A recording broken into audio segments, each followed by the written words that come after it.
They're recording this. Putting on YouTube. Yeah, I'll be behind you behind the tree the whole time. but they'll only show the YouTube in Nebraska. What? Is everybody ready? Yeah. Starting in 3, 2, 1, go. Contention 1, disproportionate minority confinement. Differences in arrest rates and processing of juvenile offenders are the residue of policies and practices that have disparate impact on communities of color. According to the Sentencing Project, 2/3 of studies on minority overrepresentation in the criminal justice system show negative race effects at one or more steps of the process. A litany of studies clarify the reasons DMC exists: selective enforcement, differential opportunities for treatment, institutional racism, indirect effects of socioeconomic factors, differential offending, bias risk assessment instruments, and differential administrative practices. The United States Justice Department's official Office of Juvenile Justice and Delinquency Prevention, OJJDP, reports that disproportionate juvenile minority representation is evident at nearly all contact points on the juvenile justice system continuum. The OJJDP census of confined juveniles finds sharp disparities among white, black, and Latino juveniles. Data on total demonstrate the cumulative impact of DMC. While non-Hispanic whites comprise 53% of the juvenile population, they comprise 33% of incarcerated youth. Black youth are 14% of all youth, but 40% of incarcerated youth. Despite a drop in overall arrest rates nationally, black youth are still twice as likely to be arrested as non-Hispanic youth. Jason Nance, an associate professor at the University of Pennsylvania Law School, notes, racial disciplinary disparities have been documented using national, state, and local level data at all school levels across all settings. According to the Office of Civil Rights, in our investigations, we have found cases where African American students were disciplined more harshly and more frequently because of their race, rather than similarly situated white students. In short, racial discrimination in school discipline is a real problem. There are data showing that youth of color are disproportionately arrested and convicted compared to white youth for similar offenses.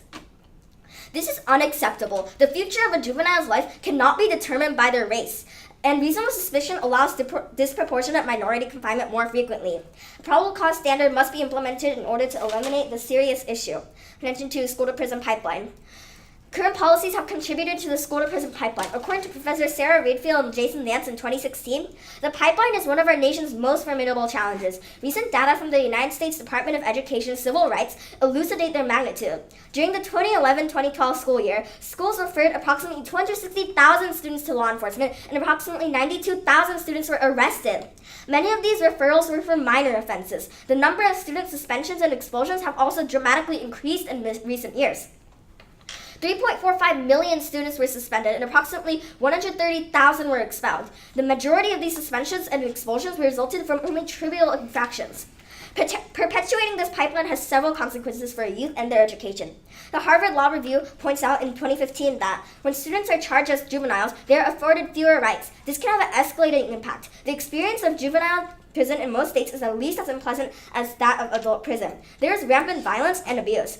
Time in juvenile prison can have a devastating impact on the course of a child's life. Juvenile incarceration makes a person significantly more likely to end up in the adult criminal justice system. In addition, students who spend time in juvenile prison are significantly less likely to graduate from high school. And finally, probable cause can help shift the balance and protect students in the legal system against overzealous school officials. Sarah Foreman of the University of Detroit argues, a shift to probable cause would address the problem of expanding nexus between school officials and law enforcement. Under a probable cause standard, students who are searched will have weightier grounds to support suspicion motions. Probable cause will alter the current methodology of school discipline, and wherein every student is viewed as a potential safety threat. Moreover, probable cause would place limits on the discretion of school officers bent upon searching particular students. Thank you.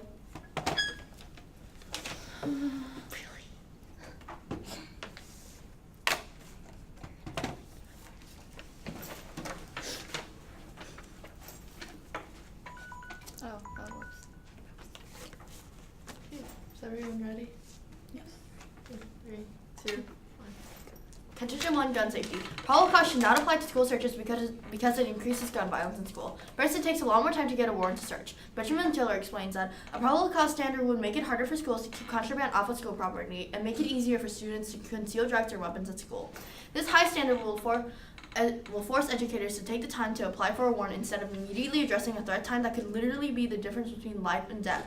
Reasonable suspicion allows educators and resource officers the flexibility to search without wasting time and discourages students from bringing contraband to school. Second, teachers won't be able to learn and enforce probable cause. Walter Champion notes that the rationale for this reasonableness standard, as opposed to probable cause, is that teachers and administrators cannot be expected to school themselves in the subtleties of the probable cause standard. This has few impacts. First, gun violence in school causes hundreds of deaths. Second, it ruins education and since students have to stay home for safety. According to Allison Boyd, weapons in school are responsible for the deaths of students, staffs, and non-student individuals. Between 1 to 2% of all youth homicides occur at school. In 2011, 5.9% of schools stayed at home one day because they did not feel safe at school. In total, 468 school-associated violent deaths between 2000 and 2010. Contention 2, drugs. First, applying probable cause to school searches is going to increase drug use in many ways. First, it makes it harder for school officers to effectively search for drugs. Benjamin Tiller argues that sometimes it would be unclear whether exigent circumstances exist, so resource officers would not know which legal standard applies to the search. The resource officer, who is not a criminal attorney, must either conduct the search and risk having the evidence suppressed, or take the time to apply for a warrant and risk the safety of students. Second, a lower standard creates a deterrent effect so that students are less likely to bring drugs to school. Tiller continues, it's necessary to apply the reasonable suspicion standard to deter students. If students know that they can be searched with only reasonable suspicion, they will be less likely to carry contraband onto school property. If students know their warrant must be obtained, they will be more tempted to bring contraband to school because they would have a reduced chance of being caught. This is extremely important. Youth drug use causes increased crime, dangerous driving, and many health problems. According to ONDCP, youth drug is linked to antisocial behavior and crime. Nearly 1 million youth reported driving in the past year within 2 hours of using illegal drugs. A number of studies demonstrated that people who use drugs are more likely to have mental disorders, physical health problems, and family problems. Plus, it contributes to the overall drug problem in society, which is a huge strain on our economy and kills hundreds and thousands of people each year. Drug abuse kills about 200,000 people worldwide each year. Fewer than 1 in 5 people who need treatment actually receive it. Crimes committed by people who need money to finance their drug habit, as well as loss of productivity, add to the tremendous costs for many countries. Condition 3, cyberbullying. The current standard for reasonable suspicion is critical to prevent cyberbullying. First, it's necessary to figure out who was involved in the bullying. According to Naomi Harlan Goodnow, a school cyberbullying policy should include language incorporating the TLO standard. If there is a suspicion of cyberbullying text message, then call logs and text logs will be within the scope of the search to determine who else may have received or sent the bullying message. Second, it helps enforce cyberbullying laws. Luann Cyrus notes that student speech that interferes with the operation of school can be limited. The Fourth Amendment would allow for searches of students' belongings if there is reasonable suspicion that a crime has occurred. Currently, states have laws against bullying. Thus, administrators and teachers within their rights to identify acts of cyberbullying and punish the responsible students. Cyberbullying is a huge deal. It causes psychological problems that can ruin your education and even result in suicide. Okay. Done. Oh. Crossfire.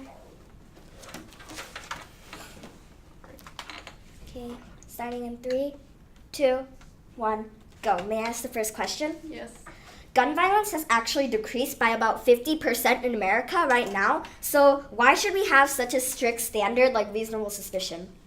Because even if it has gone down, then if we do use probable cause, it will just go up because we can frequently search for guns, and the reason why it's gone down is because reasonable suspicion. We're using reasonable suspicion so that they can effectively search for guns in schools. But what we're talking about right now is what should we do for the future. So if reasonable suspicion is making it go down, why isn't it not necessary anymore to have it? Can't we switch to probable cause because it's a less strict standard, but it still works? No, because reasonable suspicion has helped the gun violence go down, so we should keep using it. And probable cause will just make gun violence go up because you can't effectively search for guns as well as reasonable. Why can't you search as effectively for guns? Because you have because you have to get a warrant to search them. So you have to get a warrant to search them, and in that time, someone could already be dead. But in that time, couldn't you be gathering more evidence to make a better search that is more efficient? No, because with reasonable suspicion, you can make sure that everybody is safe, but with a warrant, you don't really know if that, with reasonable suspicion, you can search for guns and you can ensure the safety of students. Would you like to ask a question? Sure. How will probable cause help students trust authority when students will always see police brutality outside of school? Probable cause will help police trust authority because since there's less searching because it acquires a warrant, and so there will be less police in the school, they will trust the police more because they see that the police aren't invading their privacy more, and that'll help them search for guns and drugs. But so many police around to keep the students safe. Wouldn't they feel not safe if there weren't as many police around? Could you repeat the question? How probable cause It's like the one we just asked. Oh, okay. I just said that,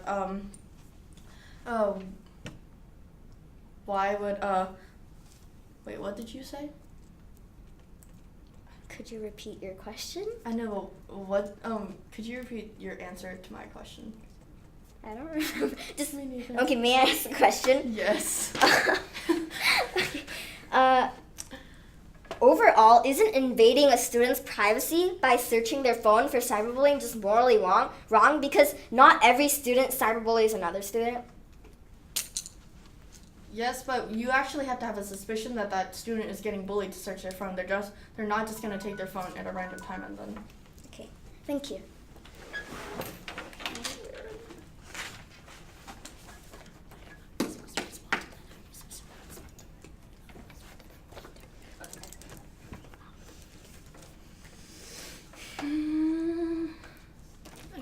Are you ready? Is everybody ready?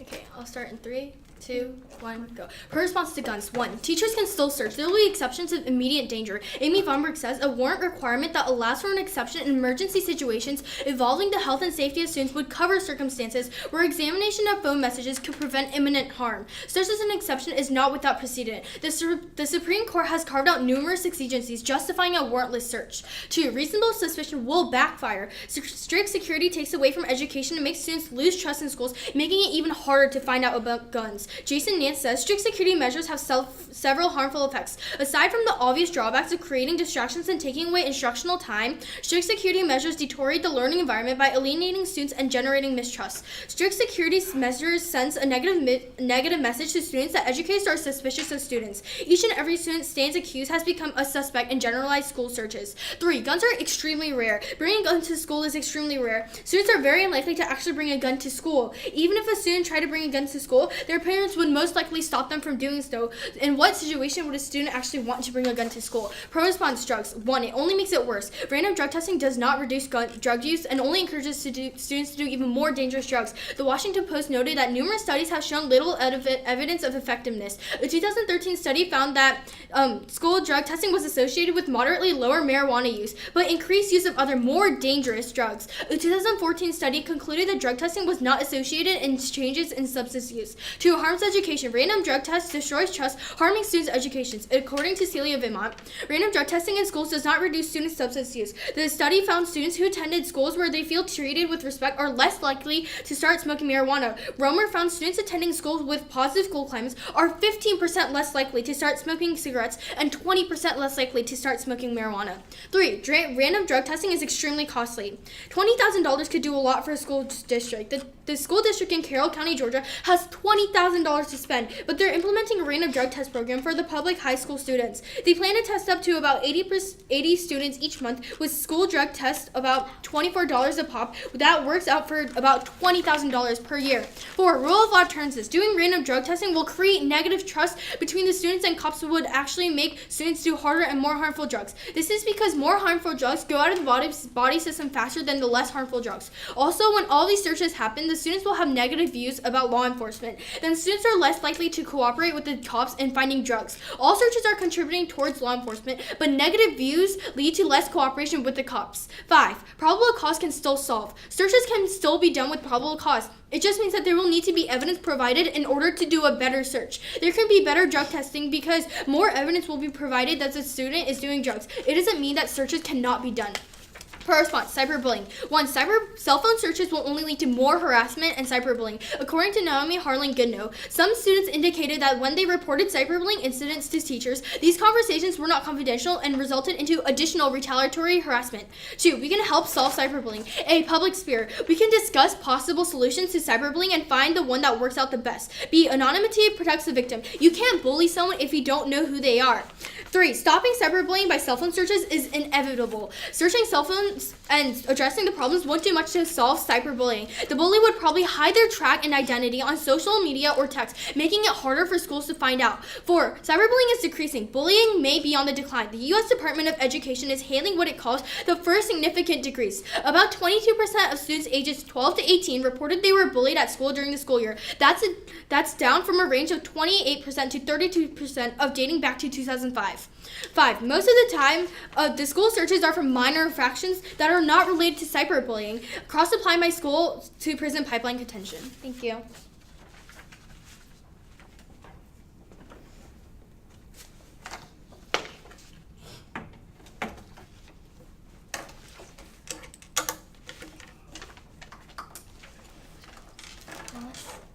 Ready? Yeah.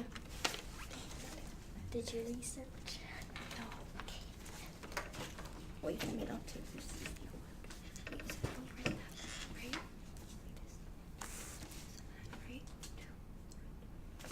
Alright. Is everyone ready? Yes. Alright, so 3, 2, 1, go.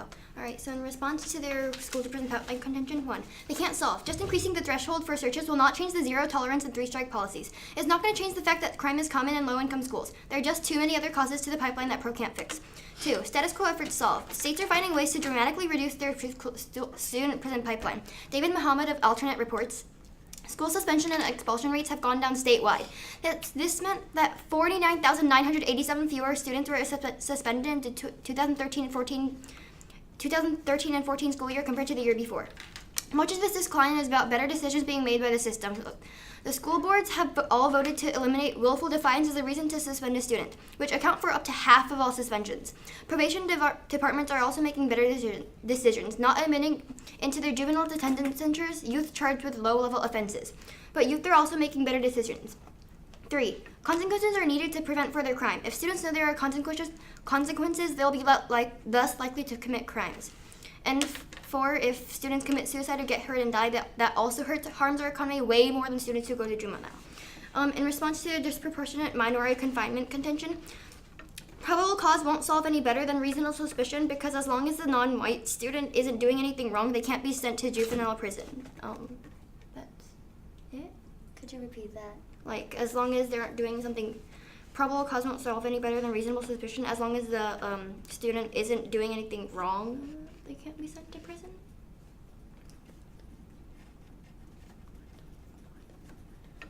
Are you done? Are you asking questions? No. before she finishes? She's done. Pardon me? She's done. She's done. It's just they didn't get the last part that she said. So. I've only got. Okay. Okay, maybe start the final. Can we crossfire? Okay. Time, 3, 2, 1, go. May I ask the first question? Can you sort of explain your response to the minority confinement? Like you were saying that okay, so weren't you saying that the kids that weren't white were being more of them were being sent to prison and everything for doing crimes and everything? Well, we were saying that there's lots of racism, so students who depending on their race, students are more likely to go to prison depending on their race. But if they're not doing anything wrong, they can't go to prison. But then don't you think that with reasonable suspicion, if teachers can like search anyone by suspicion, then teachers are more likely to search people by race, by like by racism, because lots of racism is everywhere, and lots of teachers would probably think that certain races would commit more crimes than others. And so this means that they have a higher chance of getting caught doing bad things, because that doesn't necessarily mean that those races are doing anything bad. Well, we're just saying that like with reasonable suspicion, which is your side, we think that students will be more searched based on racism, which is wrong. Okay. Do you guys have a question? All right, so that you said, like, for your school to prison pipeline connection, like, isn't making sure students don't do anything dangerous matter more than the amount of money that juvenile students make? Like, Wait, what do you mean, the amount of money juvenile students? you said that, like, after they go to prison and they get a job and everything, their lifetime income difference is, let's see, it was $260,000, so wouldn't making sure that they don't do anything bad be more important than that? Yeah, but then like a lot of them being sent to juvenile is for minor infractions. So like they're going to juvenile for doing like things such as small as like food fights, which makes their income lower, because like students are most likely not going to graduate out of high school after being sent to juvie, because they're gonna like be like behind everybody else their age. All right, do you have a question? Yes. Okay. Okay, isn't it rare that there would actually be contraband to be found? Won't it just be a minor infraction that would cause a student to be arrested? Explain that again. Okay, I'll read it one more time. Isn't it rare that there will actually be contraband to be found? Won't it just be like a minor infraction that, okay, actually we actually covered that. I'll just move on to another question. All right. Isn't drug testing costly for schools? Well, I guess, but isn't like having a safer environment with no drugs more important than like, the But cost? don't you think that if we use probable cause, we could save money by only testing people that we actually know are doing drugs or have guns? Pro summary. Is everybody ready? Yep. Okay. Starting in 3. Wait. Starting in 3, 2, 1, go. I will start by explaining my first contention, disproportionate minority confinement.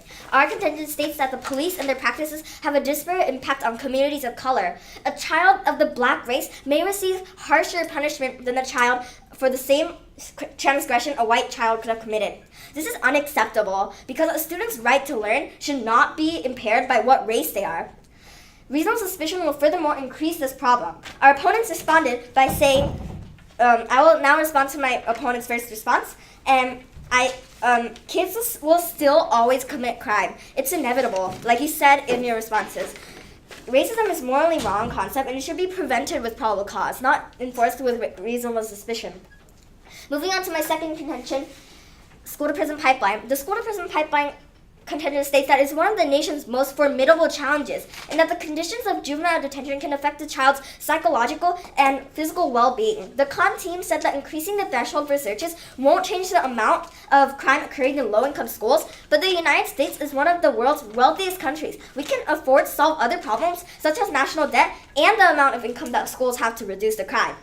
Our opponent also stated that there are efforts to solve the pipeline, but this will be difficult, if not impossible, to achieve with reasonable suspicion. Our opponents also said that consequences are needed and kids who do something wrong should be punished. Yes, consequences are needed, but not as severe as going to juvie. Juvie can affect their entire life. They will turn into a criminal when they're older, and the conditions in juvie are just as bad as adult prison. For their response number 4, they said that suicide harms the economy just as much as children going to juvie. But there are much more children being sent to juvie than kids doing suicide. Around 260,000 students were sent to juvie, which is much more than the amount that are going to kill themselves from suicide just from cyberbullying. Thank you. I'll start off by summarizing my contentions. In our first contention, gun safety, we're saying that probable cause should not apply to school searches because for probable cause we need a warrant to search the students in that time to get a warrant, a student could already be dead. Guns are a big danger and cause many deaths, not only in school, but worldwide. This has gone to an extent where students have stayed home from school because they felt that they were in danger. Our opponent said that there will be exceptions for immediate danger, but reasonable suspicion is a better result for immediate danger because they can find the gun right away, and the students will be more safe. And they said that strict security makes students lose trust in school, but it only makes the students feel more safe because they feel like they won't be in any danger, and this also goes to their response for drugs. They also said that guns are rare, but school shootings still happen, and we want to do all we can to make the students feel safe. In our second contention, drugs, we are saying that probable cause will only increase drugs, and that drugs affect a student's lives, affect a student's education, and will cause many deaths with dangerous driving. And they said that it makes students only do more dangerous drugs, but that won't happen because we'll search for the drugs and they won't bring contraband onto school property. And even though it takes time away from their education, the school grounds will feel more safe, and drugs harm their education way more than just taking time out of it. And they said that random drug testing is costly, but we need to keep contraband off school to have the students to have the extent of their education. In our third conduct of cyberbullying, we said that reasonable suspicion is needed to put an end to cyberbullying and help enforce cyberbullying laws. And they said that cell phone searches will only lead to more harassment, but that won't happen because there are other ways of stopping cyberbullying without retaliatory bullying.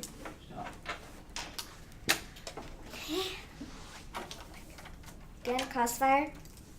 Okay. Do you want to ask the first question? Okay, 3, 2, 1, go. May we ask the first question? Yes. Okay, won't there be even more crime everywhere than if the youth use drugs due to there being no trust in the police? The students might have negative views about the law enforcement and won't cooperate to find drugs. Can you repeat that? Won't there be more drugs being used because the students won't cooperate to help the police find them because they don't trust them? No, because random drug tests may be costly, but it just makes the students feel more safe because we only test random drugs for their safety and to have the full extent for their education. But shouldn't you be putting that $20,000 into their education, not drug testing? Because not every single kid in the school does drugs. I know, but we know, but drugs. But like those who are like more suspicious than others should be like tested just in case. Then if we use probable cause and find evidence for those, we'd be able to save more money and be able to do a better search. But reasonable suspicion, we can test more frequently so that. But with reasonable suspicion, you test more people, which costs more money, and obviously most of them aren't even doing drugs. Well, But those who are will like that's harmful. But you can still catch it with probable cause. But reasonable suspicion, you can. Some students are very good at hiding drugs, so with more frequent searches, we can find out who.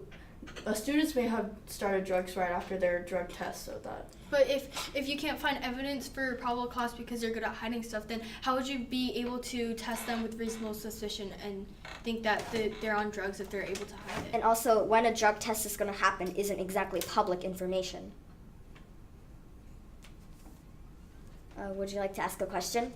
Wait. Do you have one? Yes. Why is reasonable suspicion invading a student's privacy such a big deal if social media invades their privacy just as much? Because social media is their choice to make. They know that their privacy can be invaded. But with reasonable suspicion, you're just randomly testing people for drugs or just randomly searching your lockers. That's not a good thing to do. It harms their trust in law enforcement. Can you repeat that one more time?